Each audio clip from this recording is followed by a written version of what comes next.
नमस्कार साथियों राहुल गांधी ने एक रूट तय किया। उत्तर प्रदेश के भीतर सबसे ज्यादा दिन रहेंगे। जोरदार दस्तक 1000 से ज्यादा किलोमीटर की यात्रा उत्तर प्रदेश से गुजरेगी। नाम क्या होता है? भारत जोड़ो न्याय यात्रा। उत्तर प्रदेश का जो रूट तय किया गया है,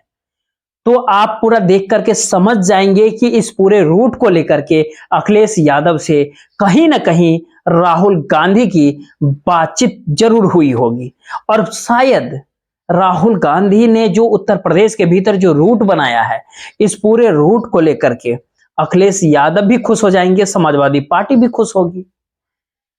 क्योंकि भारतीय जनता पार्टी के मिशन 80 यानी 80 यानी उत्तर प्रदेश के 80 लोकसभा सीट के जीतने के जो प्लान भारतीय जनता पार्टी ने जो तैयार किया है, और उस पूरे प्लान के भीतर जो 22 जनवरी वाले इवेंट का जो तड़का लगेगा, राम मंदिर में प्राण प्रतिष्ठा रामलला की, उस पूरे प्लान को राहुल गांधी का यह रूट जो उत्तर प्रदेश से बुरी तरीके से ध्वस्त करने के प्रयास है। और आप इस रूट को जरा देखेंगे और फिर जाकर के अखिलेश यादव समाजवादी पार्टी और राहुल गांधी के बीच क्या बातचीत हुई होगी, क्या डील हुई होगी, क्या इस पूरे रास्ते से अखिलेश यादव, इस पूरे इरादे से अखिलेश यादव खुश होंगे, उनका हौसला अफजाई हुआ होगा। और इंडिया गठबंधन उत्तर प्रदेश के भीतर जो प्लान तैयार किया है, उस प्लान को एक नई धार जो है, नई ताकतें जो है, और राहुल गांधी के इस पूरे रूट से 1000 किलोमीटर से ज्यादा का रूट जो उत्तर प्रदेश से निकलेगा, इस पूरे रास्ते के भीतर जो दिल्ली का 2024 के भीतर जो इंडिया अलायंस के लिए एक नया रास्ता तय होगा। यह पूरे प्रकरण को समझने के लिए उस पूरे रूट को सबसे पहले देखना बहुत जरूरी है। ये रूट जब बिहार से एंट्री होगी, उत्तर प्रदेश के भीतर होंगे, राहुल गांधी की जो एंट्री होगी बिहार के जो सासाराम है, वहां से उत्तर प्रदेश में एंट्री होगी। सासाराम से होते हुए जो एंट्री होगी वो होगी एंट्री चंदौली, और चंदौली से वाराणसी जाएंगे राहुल गांधी। और वाराणसी जब पहुंचेंगे, वाराणसी से वो जौनपुर पहुंचेंगे। उत्तर प्रदेश के जौनपुर से वो इलाहाबाद पहुंचेंगे, यानी प्रयागराज, जो अभी के प्रयागराज से फिर वो अगला जिला आएगा, वो उत्तर प्रदेश के भीतर का प्रतापगढ़। प्रतापगढ़ के बाद राहुल गांधी पूरे मैप के हिसाब से भी आप देख सकते हैं, उसको समझ सकते हैं, और पूरे मैप के अनुसार ही उत्तर प्रदेश का जो पूरा जिलावार तरीका से, जो उत्तर प्रदेश का जो जिलावार तरीके का मैप होगा, उसके हिसाब से भी अगर देखेंगे तो प्रयागराज से प्रतापगढ़ पहुंचेगी। प्रतापगढ़ से जब राहुल गांधी की भारत जोड़ो न्याय यात्रा जब आगे बढ़ेगी, तो वो सुल्तानपुर के तरफ, सुल्तानपुर अमेठी के भीतर, और सुल्तानपुर अमेठी होते हुए ये यात्रा रायबरेली जाएगी, और रायबरेली से यात्रा पहुंचेगी लखनऊ, और लखनऊ के बाद सीतापुर उत्तर प्रदेश के, और सीतापुर के बाद लखीमपुर खीरी।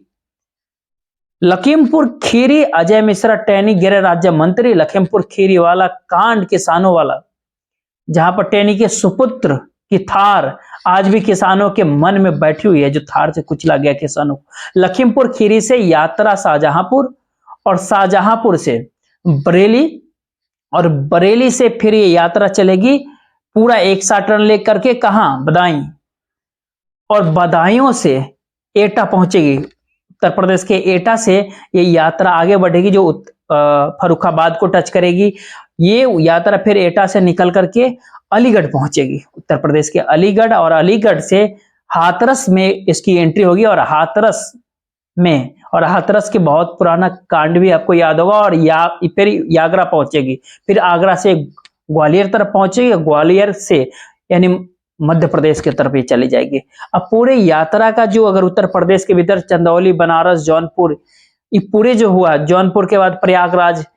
फिर जाके प्रतापगढ़ आता है, सुल्तानपुर आता है, अमेठी आती है, रायबरेली आती है, लखनऊ आता है, सीतापुर आती है, लखीमपुर खीरी, शाहजहांपुर, शाहजहांपुर के बाद फिर जो है सो बरेली आती है, बरेली के बाद बदायूं आएगी, और बदायूं के ठीक बाद जो है एटा, और फिर अलीगढ़ और हाथरस, और फिर आगरा।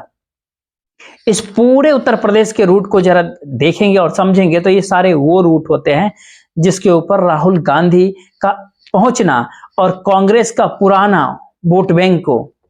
जो कि कांग्रेस का बेल्ट, जहां पर कांग्रेस जो है अखिलेश यादव के साथ जब सीट शेयरिंग के ऊपर बातचीत करेंगे, तो जिस पूरे बेल्ट को, जिस रूट को जो कांग्रेस समझ सकती है, जो पकड़ सकती है और जिसका तय किया है, जिसका इंडिया गठबंधन को भी फायदा हो सकता है, वो सबसे बड़ी बात है समझने वाली। बनारस नरेंद्र मोदी जी का संसदीय क्षेत्र है और बनारस जो है जहां पर नरेंद्र मोदी जी को घेर करके कहीं ना कहीं चुनाव प्रचार में उतारने के लिए मजबूर कर देना राहुल गांधी के प्लान का कहीं ना कहीं हिस्सा लगता है, क्योंकि बनारस को ग्रांटेड मान चुके भारतीय जनता पार्टी की नरेंद्र मोदी जी चुनाव में है, तो नरेंद्र मोदी जी पूरे देश में चुनाव करेंगे, पूरे देश में जब मोदी जी, तो बनारस खुद ब खुद जीत जाएंगे।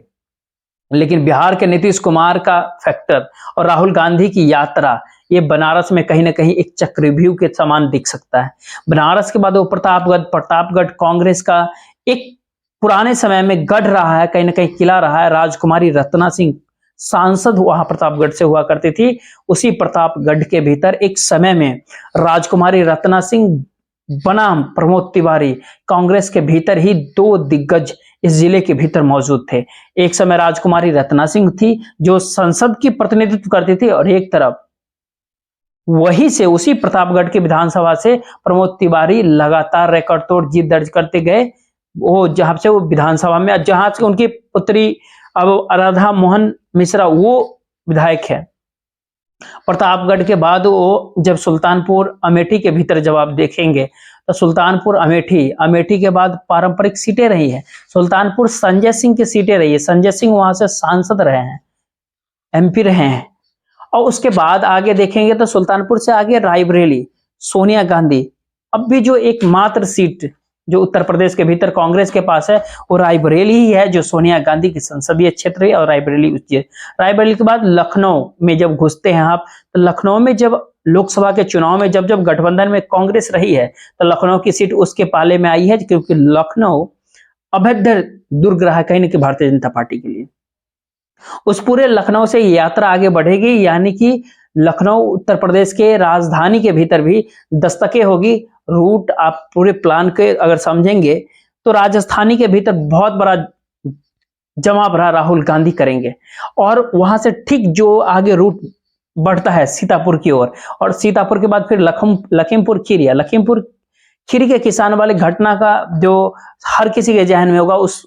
लिस्ट के भीतर आता है, जो एक टेंटेटिव सूची कही जाती है उस सीट शेयरिंग के भीतर, जो कांग्रेस चाहती है कि उसके हिस्से में वो सीट है, वहां लखीमपुर खीरी का उसमें नाम आता है। लखीमपुर खीरी के बाद शाहजहांपुर सीट जो है, एक समय में वहां पर सीटें होती थी, कांग्रेस के गढ़ हुआ करता था वो। जितिन प्रसाद, अब जितिन प्रसाद जो है वो भारतीय जनता पार्टी में आ चुके हैं, जबकि राहुल गांधी का जो यूथ पूरा संगठन था, जो युवा राहुल गांधी का दोस्त हुआ करते थे, यूथ ग्रुप जो था राहुल गांधी के साथ, सचिन पायलट, ज्योतिरादित्य सिंधिया, जितिन प्रसाद, इनकी सारे लोगों की गिनती होता था। ये सभी राजीव गांधी के साथी हुआ करते थे। राहुल गांधी की पिछली पीढ़ी के नेता राजेश पायलट के पुत्र सचिन पायलट, माधवराव सिंधिया के पुत्र ज्योतिरादित्य सिंधिया, जितेंद्र प्रसाद के पुत्र जितिन प्रसाद।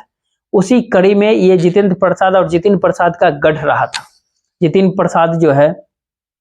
अब उसी परंपरा को आगे बढ़ाते हुए उस पूरे शाहजहांपुर के ऊपर पकड़ कमजोर हो रही थी, ढीली पड़ रही थी, और उसी दौरान राहुल गांधी का साथ छोड़ करके भारतीय जनता पार्टी के साथ जुड़ गए। फिलहाल मंत्री है, पीडब्ल्यूडी विभाग के मंत्रालय उन्होंने संभाल रहे, बहुत बड़ा विभाग उनके मिला हुआ है योगी आदित्यनाथ के कैबिनेट के भीतर, और ब्राह्मण चेहरा के रूप में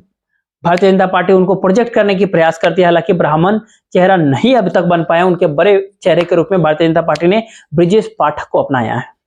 लेकिन उस पूरे शाहजहांपुर से जब रास्ता आगे निकलेगा, जो कांग्रेस का क्षेत्र हुआ करता था, कांग्रेस का कहीं ना कहीं गढ़ हुआ करता था शाहजहांपुर के बाद बरेली में एंट्री होगी। और बरेली जो है, जहां से संतोष गंगवार लगातार चुनाव जीतते आ रहे थे, लेकिन इस पूरे बरेली सीट के ऊपर परवीन सिंह आयरन हुआ करते थे, कांग्रेस के सांसद। बरेली कांग्रेस की मजबूत क्षेत्रों में से एक था उस दौर में, उस समय में, जो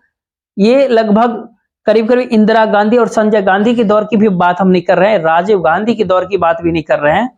ये बातें 2000 के करीब की बात कर रहे हैं, जब कांग्रेस उत्तर प्रदेश के भीतर कहीं ना कहीं कमजोर हुई थी। जब समाजवादी पार्टी और बहुजन समाज पार्टी उत्तर प्रदेश के भीतर बहुत शेयर होल्डर बन चुके थे वोटों के, और उसके बाद भारतीय जनता पार्टी बीजेपी थी, और उसके बाद कांग्रेस चौथे नंबर पे उस दौरान सामने नजर आती थी। उस दौरान भी परवीन सिंह आयरन इस सीट के ऊपर जीत दर्ज किए थे बरेली के भीतर।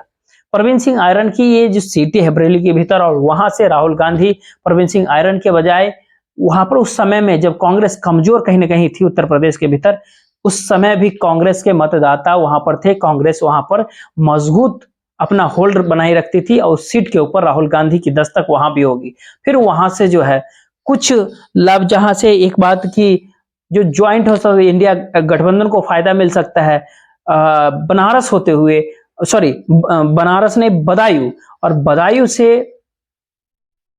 जब एटा, और एटा से जब वो फिर अलीगढ़ की तरफ, और अलीगढ़ कांग्रेस की पूरी मजबूत गढ़ हुआ करती थी, मजबूत सीटें थी अलीगढ़ के भीतर। हाथरस और अलीगढ़, इन दोनों के बीच खास करके दलित जो वोटर हैं, जो कांग्रेस के समर्थक हुआ करते थे एक समय में, कांग्रेस का जो कोर वोटर हुआ करते थे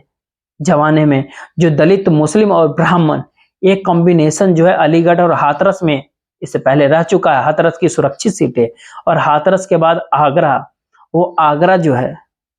जहां पर राज बब्बर साहब नजर आते थे, राज बब्बर का वो इलाका आगरा फिरोजाबाद, इस पूरे इलाके में अच्छा खासा प्रभाव हुआ करता था। उसके बाद एंट्री होगा मध्य प्रदेश के भीतर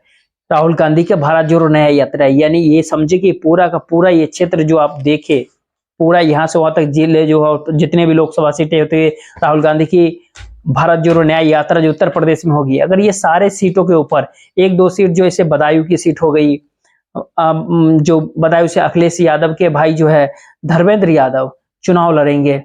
ये कहीं न कहीं तय है बदायूं सीट के ऊपर। अगर धर्मेंद्र यादव चुनाव लड़ते हैं, अगर वो दावा नहीं भी अगर वहां पे अगर कांग्रेस करती है, तो भी बदायूं के भीतर जहां पर धर्मेंद्र यादव हार गए, अब स्वामी प्रसाद मौर्य जो है, जो समाजवादी पार्टी के भीतर है, लगातार अपने बयानों को लेकर के विवादों में रहते हैं घिरे हुए, उनकी पुत्री संघमित्रा मौर्य जो है वहां से सांसद है, और इस बार करीब करीब तय समझा जाता है कि संघमित्रा मौर्य का टिकट कटना तय है, क्योंकि जो भारतीय जनता पार्टी के इंटरनल्स जो सर्वेक्षण के द्वारा जो दिखाया जाता है सांसदों के परफॉर्मेंस के हिसाब से, जो पूरे कैटेगरी तैयार किया गया, उसमें सबसे निचली पायदान पे सबसे नीचे जो है सांसद जो है, उस सांसदों की श्रेणी सूची में संघमित्रा मौर्य का भी नाम डाल दिया गया। संघमित्रा मौर्य का नाम वहां डाला गया, ये सारा संकेत देता है कि भारतीय जनता पार्टी वहां पर किसी और को प्रत्याशी घोषित करेगी, और सीट जो धर्मेंद्र यादव की सीट रह चुकी है, जहां से वो सांसद रह चुके हैं, वहां से राहुल गांधी अगर आगे बढ़ते हैं, यात्रा उनकी निकलती है राहुल गांधी की भारत जोड़ो न्याय यात्रा, तो समाजवादी पार्टी को भी वहां पे मजबूत करने का काम करेंगे। और उसके ठीक आगे एटा, समाजवादी पार्टी का मजबूत गढ़ रहा है। एटा के भीतर, फिर अलीगढ़ के भीतर हाथरस, और फिर आगरा पहुंचेंगे। यहाँ पर कांग्रेस खुद भी मजबूत हो सकती है, और उसके अगर पाले में सीट शेयरिंग में अगर ये सारे सीटें पड़ते हैं, तो समाजवादी पार्टी और कांग्रेस का कॉम्बिनेशन वहां पर जीत का कहीं ना कहीं फॉर्मूला तय कर सकता है। इस पूरे रूट के ऊपर समझने वाली बात एक बात और, लखीमपुर बरेली का जो रूट जो निकलता है उसी से लगा हुआ बात है। वो ये क्षेत्र पड़ता है पीलीभीत का जो तराई बेल्ट इलाका होता है, जो लखीमपुर भी तराई बेल्ट में ही आता है, और वो पीलीभीत के बगल से वो यात्राएं निकलेगी। पीलीभीत सीट के ऊपर वरुण गांधी सांसद है, और ये मेनका गांधी के बेटा वरुण गांधी, और एक करीब करीब कहीं न तय है पूरे सूची जो प्रत्याशी के लिस्ट जब आते हैं, उससे पहले कुछ कहना थोड़ा मुश्किल होगा, क्योंकि राजनीति इस पे जो भी बातें चर्चाएं होती है, लेकिन कहीं ना कहीं इस बात की तय है कि वरुण गांधी का टिकट भारतीय जनता पार्टी इस बार काटेगी, ये कहीं ना कहीं तय है। और टिकट अगर कटता है तो भी वरुण गांधी जिस तरीके से पीलीभीत के क्षेत्रों में लगातार जनसंपर्क बना रहे हैं, गांव-गांव जाकर के छोटी-छोटी जनसभाएं भी करते हैं, उससे ये कहीं ना कहीं साफ माना जाता है कि वरुण गांधी पीलीभीत से ही चुनाव मैदान में, लोकसभा में फिर भारतीय जनता पार्टी को ही टक्कर देने के लिए सामने आएंगे। अगर पीलीभीत से वरुण गांधी अगर सामने आते हैं, तो पूरे यात्रा में अपने भाई के बगल से कहीं ना कहीं एक प्रभाव छोड़ते हुए राहुल गांधी आगे बढ़ेंगे, और राहुल गांधी और वरुण गांधी कई बार संकेतों में, और उस संकेतों में अब तो कहीं ना कहीं खुले रूप में अपने भाषणों के जरिए भी अपने परिवार के प्रति, राहुल गांधी के प्रति सॉफ्ट कॉर्नर कहीं ना उनका सामने आता है, बहुत खुल करके सामने आता है। देखते रहिए क्या होता है। जय हिंद।